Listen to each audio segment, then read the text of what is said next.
Hello everyone, welcome back to my channel concepts of civil engineering. मेरा नाम है अनामिका। आज की वीडियो में हम पढ़ेंगे सरफेस इरिगेशन, जिसे हम फ्यूरो इरिगेशन भी कहते हैं। डिटेल में पढ़ेंगे इसके बारे में, क्योंकि हमारे इंडिया के अंदर ये इस तरीके से इरिगेशन बहुत ही ज़्यादा किया जाता है। तो इसके क्या क्या एडवांटेजेस होते हैं और साथ ही ये भी पढ़ेंगे इसके क्या क्या डिसएडवांटेजेस होते हैं, एंड फ्यूरो इरिगेशन हम कब चूज़ करते हैं, इसके हमें क्या क्या बेनिफिट्स हो सकते हैं। तो ये सब हम आज के वीडियो में पढ़ेंगे। तो चलिए वीडियो स्टार्ट करते हैं। तो देखिए, सबसे पहले एक इम्पॉर्टेंट चीज़, इंडिया के अंदर बहुत ही ज़्यादा अलग अलग तरीके से इरिगेशन किया जाता है, जिसके अंदर बहुत सारे मेथड आते हैं। जिसके अंदर फ्यूरो आता है, सरफेस इरिगेशन आता है, बेसिन इरिगेशन आता है, बॉर्डर मेथड आता है, स्प्रिंकलर मेथड आता है और ड्रिप इरिगेशन।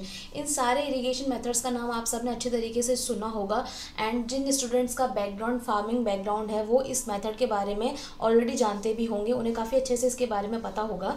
तो देखिए, फ्यूरो इरिगेशन हम तब चूज़ करते हैं जब हमको बहुत ही ज़्यादा फाइन टेक्सचर्ड सॉइल होती है हमारे पास, उसको हमको इरिगेट करना होता है। और दूसरी चीज़, अगर हमने कुछ ऐसी फसलें लगा रखी हैं, ऐसी क्रॉप हमने सो कर रखी हैं जो कि एक सिंगल रो में है, कहने का मतलब ये है पूरे फील्ड में ना होकर के, जिन्हें हमने एक पंक्ति में बोया हुआ है, एक रो के अंदर हमने क्रॉप्स को लगाया हुआ है, उस कंडीशन में हम ये वाला मेथड ज़्यादा चूज़ करते हैं। ये जो फ्यूरो इरिगेशन मेथड है, इसे हम ज़्यादा चूज़ करते हैं। ठीक है, इसका एक रीज़न ये होता है क्योंकि इससे कुछ चीज़ें होती हैं जो कि बहुत ही ज़्यादा बेनिफिशियल होती है, जैसे कि जो वाटर का वेस्टेज है वो कम होता है। दूसरी चीज़ ये, कम अमाउंट में हम ज़्यादा लैंड इरिगेट करते हैं, ज़्यादा क्रॉप इरिगेट करते हैं। इससे क्या होगा, साइमल्टेनियसली वाटर की जो ड्यूटी है, जो वाटर की क्रॉप को इरिगेट करने की जो कैपेसिटी है वो बढ़ जाती है। यानी कि हम कम अमाउंट में हमारा वाटर वेस्ट होगा, लेकिन ज़्यादा लैंड, ज़्यादा क्रॉप इरिगेट होगी। सिंपल लैंग्वेज में अगर हम बोले तो हम थोड़े ही पानी की हेल्प से, थोड़े ही वाटर की हेल्प से हम आधे से ज़्यादा, मतलब आप पानी मतलब लैंड को आप 1/3 या फिर 1/4 ही इरिगेट कर रहे हो, या फिर ज़्यादा से ज़्यादा आप हाफ इरिगेट कर रहे हो। लेकिन ये जो पानी है वो इस तरीके से रिजेस में से होते हुए निकलता है कि ये आधे क्रॉप से मतलब आधे वाटर रिक्वायरमेंट से पूरा जो लैंड है होगा वो आराम से क्या हो जाएगा, इरिगेट हो जाएगा। ठीक है, ये इसका एक सबसे बड़ा बेनिफिट है कि पानी का जो वेस्टेज होता है वो बहुत ही ज़्यादा कम होता है। ठीक है, दूसरी चीज़ ये किन फसल के लिए ज़्यादा सुटेबल है, ये सुटेबल है उन क्रॉप्स के लिए जिन्हें हम एक ही रो में लगाते हैं, जिसके अंदर आपके आते हैं पोटैटोज़ की क्रॉप हो गई है, बीट रूट हो गए जिसे हम चुकंदर बोलते हैं, या फिर गार्लिक हो गए, लहसुन वगैरह, टोमेटोज़ हो गया। इन सारी जो क्रॉप्स होते हैं इनके लिए बहुत ही ज़्यादा ये सुटेबल प्रोसेस होता है। ठीक है, इसके लिए अंदर हम क्या करते हैं जनरली, ये आप यहाँ पे इमेज में देख सकते हैं, इस तरीके से ये एक तरीके से एक खेत है पूरा। ठीक है, एक फार्म है, इसके अंदर जो क्रॉप्स हैं वो एक रो में लगाई गई है। यहाँ पे आप देख सकते हैं ये जो क्रॉप्स लगाई गई हैं थोड़े थोड़े इंटरवल्स पे लगाई गई हैं। ये जो बीच में स्पेस छोड़ा जाता है, ये इसलिए छोड़ा जाता है ताकि जब हम रिजेस तैयार करें, इसके जस्ट सामने वाटर रिजेस तैयार करें, तो जो पानी है वो इस खाली स्पेस में से होता हुआ पूरे लैंड में पहुंच जाए जहाँ जहाँ हमने फसल को लगा रखा है। इससे क्या होगा, जितना भी वाटर होगा वो नीचे रूट्स में ईजिली डिपॉजिट हो जाएगा, जिसकी वजह से क्या होगा, रूट में जैसे जैसे पानी जाएगा जो क्रॉप होगी वो काफ़ी अच्छी तरीके से इरिगेट होगी और उसकी जो यील्ड होगी वो काफ़ी ज़्यादा होगी, काफ़ी अच्छी क्वालिटी की होगी। ठीक है, तो ये बहुत ही ज़्यादा इंपॉर्टेंट मेथड है और इंडिया में सबसे ज़्यादा ये मेथड चूज़ किया जाता है। इसे हम सरफेस इरिगेशन भी कहते हैं। ठीक है, अच्छा, अब हम क्यों फिर फ्यूरो इरिगेशन करते हैं। देखिए, इसके दो मेन रीज़न होते हैं। पहला होता है कॉस्ट रिडक्शन फॉर इरिगेशन। कहने का मतलब ये है बहुत ही ज़्यादा कम कॉस्ट आपको इसके अंदर खर्च करना पड़ता है, कम पैसा लगाना पड़ता है, क्योंकि आपको सिंपली केवल कुछ रिजेस तैयार करने पड़ते हैं, एक पैनल तैयार करना पड़ता है जिसके अंदर पानी को फिल किया जा सके। ये एक ट्रेपेजॉइडल नोच की तरह दिखते हैं जिसमें पानी भरा जाता है और ये पानी धीरे धीरे करके इन रिजेस में से होता हुआ एक तरीके से नालियों में बहता हुआ ये पूरी क्रॉप को क्या करता है, इरिगेट करता है। दूसरी चीज़, अ मोर गारंटीड हायर यील्ड, मतलब कि कम पानी देने पर, कम लैंड इरिगेट करने पे आपको ज़्यादा अच्छी गुणवत्ता की फसल मिलती है। जब आप इसकी हार्वेस्टिंग करते हो, जब इसको काटते हो फसल को, तब बहुत ही अच्छी क्वालिटी की आपको फसल मिलती है। अभी किन किन क्रॉप्स के लिए यूज़फुल रहता है, देखिए जैसे जितने भी रो क्रॉप्स होते हैं जिसके अंदर आपका मक्का हुआ, सनफ्लावर हुआ, शुगर केन हुआ, सोयाबीन हुआ, इन सब जितने भी ये फसल है इनके लिए बहुत ही ज़्यादा ये मेथड सुटेबल होता है। क्योंकि पहली चीज़ तो ये फाइन ग्रेन, मैंने जैसे आपको बताया, जो फाइन ग्रेन या फाइन टेक्सचर जो सॉइल होती है उसके लिए बहुत ज़्यादा यूज़फुल है। ठीक है, है। वहीं दूसरी चीज़, जहाँ पे ऐसी इरीगेशन, जहाँ ऐसी क्रॉप जहाँ पे हमको जड़ को हमेशा पानी के अंदर डिपॉजिट ही रखना है। अगर हम जड़ को पानी के अंदर डिपॉजिट नहीं रखेंगे तो वो क्या होगा, जो फसल है वो अच्छी तरीके से नहीं पकेगी। तो उन फसलों के लिए ये बहुत ही अच्छा एक सुटेबल मेथड है, क्योंकि इसके अंदर क्या होगा, जितना भी पानी होता है वो रूट्स के अंदर डिपॉजिट हो जाता है और वो जब तक फसल पक के पूरी तैयार नहीं हो जाती है तब तक उसे क्या करता रहता है, अपने आप ही इरीगेट करता रहता है। ठीक है। और कुछ ऐसी फसलें जो कि इनंडेशन से बर्बाद हो जाती हैं, यानी कि बहुत ज़्यादा अगर हम ओवर इरिगेशन कर देते हैं उससे ख़राब हो जाती हैं, उनके लिए भी बहुत ही ज़्यादा सुटेबल है। जैसे टोमेटोज़ हो गया, बीन्स हो गया, पोटैटोज़ हो गए, इन सब के लिए। ठीक है। कुछ फ्रूट्स फसल भी होती हैं जैसे कि ग्रेप्स हो गए, या फिर कुछ वीट्स वगैरह के जो फसल होती है उनके लिए भी बहुत ही ज़्यादा ये यूज़फुल है। ठीक है। तो यहाँ पर मैंने आपको बता दिया किन किन फसलों के लिए बहुत ही ज़्यादा यूज़फुल है। अब देख लेते हैं इसके एडवांटेजेस और डिसएडवांटेजेस क्या क्या हैं।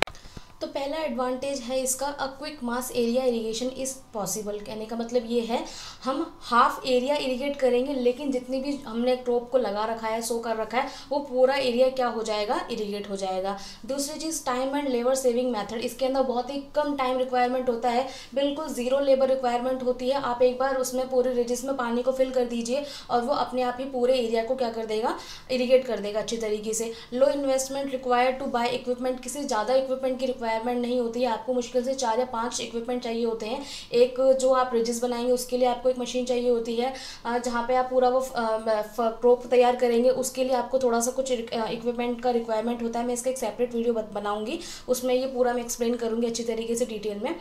नेक्स्ट है, this is a cost efficient method as it minimises water loss of gravity irrigation system.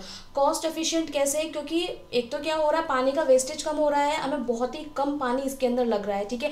तो इससे जो पानी बचेगा उसको हम दूसरी फसल को इरिगेट करने में यूज़ कर सकते हैं, या फिर हम उसे दूसरे यूज़ में ले सकते हैं। प्लस दूसरी चीज़ क्या हुई है, कम पानी से ज़्यादा क्रॉप इरिगेट हुआ है, तो इससे क्या हुआ है, जो वाटर की जो ड्यूटी है वो बढ़ जाएगी, क्योंकि हमने क्या किया है, इसमें रूट के अंदर वाटर को डिपॉजिट कर दिया है। अब वो रूट क्या करेगी, जब तक वो पानी पूरी तरीके से इवेपोरेट नहीं हो जाएगा या फिर पूरी तरीके से वो सूख नहीं जाता, सेटल डाउन नहीं हो जाता, तब तक क्या करता रहेगा, वो पूरी क्रॉप को क्या करेगा, इरिगेट करता रहेगा। ठीक है। एंड लास्ट है, the unit cost of pump water is lower which saves money. इसमें पम्प्ड वाटर का रिक्वायरमेंट बहुत कम होता है, क्योंकि हम क्या करते हैं, एक लॉन्ग वे बना के चलते हैं, एक पूरा हम रिज तैयार करते हैं। ये जो रिजेस होते हैं ये ट्रेपेजॉइडल होते हैं, जिसकी वजह से क्या होता है, हमको ज़्यादा मेंटेनेंस की ज़रूरत नहीं होती है, प्लस हमको ज़्यादा इसके लिए कुछ एक्सकेवेशन, डीप एक्सकेवेशन करने का रिक्वायरमेंट नहीं होता, इसलिए थोड़े पानी में ही काम हो जाता है, हमें एक्स्ट्रा वाटर की रिक्वायरमेंट नहीं होती है। तो ये है इसके कुछ एडवांटेजेस। अब देख लेते हैं इसके डिसएडवांटेजेस क्या क्या होते हैं। तो इसके कुछ डिसएडवांटेजेस भी होते हैं। पहला डिसएडवांटेज है, not suitable for Sandy soil. जैसा कि मैंने आपको बताया, ये फाइन टेक्सचर्ड सॉइल के लिए सुटेबल है, सैंडी सॉइल के लिए सुटेबल नहीं होता। Second, salts are accumulated in ridges of soil between the furrows. अगर बहुत टाइम तक पानी डिपॉजिट है, यानी कि जो हमने रिजेस बनाए हैं, जो हमने नाली तैयार की है पानी की, अगर उसमें थोड़ा बहुत पानी बाई चांस बच जाता है, हमने पानी चेंज नहीं किया, तो उसकी वजह से क्या होगा, सॉल्ट डिपॉजिट हो जाता है और फिर ये सॉल्ट बहुत ज़्यादा क्या कर देता है, एल्कलाइन बना देता है। जो लाइनिंग होती है क्रॉप्स की उनको बहुत ज़्यादा एल्कलाइन बना देता है, जिसकी वजह से क्या होता है, फसल के खराब होने का खतरा बना रहता है। ठीक है। नेक्स्ट है, reploughing of the field for each new crop can redistribute the accumulated salinity. जैसे कि मैंने आपको बताया कि ये जो नमक जमा हो जाता है किनारों पर, सतहों पर, वो धीरे धीरे करके रिश्ते फसल के अंदर चला जाता है, जिसकी वजह से क्या होता है, फसल खराब होने लग जाती है। तो इससे बचाव के लिए सिंपल तरीका यही है कि जब आप पूरा लैंड इरिगेट कर दें, अगर वो पानी खत्म हो जाए तो उसको पूरी तरीके से साफ करके, खाली करके उसको दोबारा फिल करें। ठीक है। इससे क्या होगा, जो एल्कलिनिटी है वो बनी रहेगी, ज़्यादा नहीं होगी। अगर ज़्यादा हो जाएगी तो फसल खराब होने का खतरा बना रहेगा। ठीक है। एंड लास्ट है, not suitable for some crops. जैसे कि मैंने आपको बताया, ये potato, tomato, maize, wheat, sugar cane, beetroot, soybean and कुछ सिट्रस फूड होते हैं जैसे ग्रेप्स वगैरह, इन सब के लिए सुटेबल है। बाकी अदर जो क्रॉप्स होती है उनके लिए सुटेबल नहीं होती है, तो ये चीज़ भी आपको थोड़ा सा ध्यान में रखना है। ठीक है। ओवरऑल ये सबसे अच्छा मेथड है, लैंड को इरिगेट करने का सबसे सस्ता मेथड है और हमारे इंडिया के अंदर सबसे ज़्यादा यूज़ में आने वाला मेथड है। तो अगर आपको मेरा वीडियो अच्छा लगे, यूज़फुल लगे, तो प्लीज़ मेरे वीडियो को लाइक कीजिए। अगर कोई सजेशन हो, कोई क्वेरी हो, या फिर कोई सुझाव हो, या फिर कुछ कमी हो आप मुझे बताना चाहते हो, तो आप मुझे कमेंट सेक्शन में लिख के बता सकते हैं, पूछ सकते हैं, मैं उसका रिप्लाई ज़रूर करूँगी। एंड मेरे चैनल पर बहुत सारे वीडियोस पड़े हुए हैं इरिगेशन से रिलेटेड, वाटर रिसोर्सेज इंजीनियरिंग से रिलेटेड, कई सारे मैंने प्लेलिस्ट डाल रखे हैं, आप उनको भी चेक कीजिए। और अगर मेरे चैनल पे आने वाले सारे वीडियोस आपको पसंद आते हो तो प्लीज़ मेरे चैनल को सब्सक्राइब ज़रूर कीजिए, नोटिफिकेशन बेल को भी ऑन कीजिए, मुझे बहुत अच्छा लगेगा। मैं मिलती हूँ आपसे अपने अगले वीडियो में। Till then take care, bye, thanks for watching.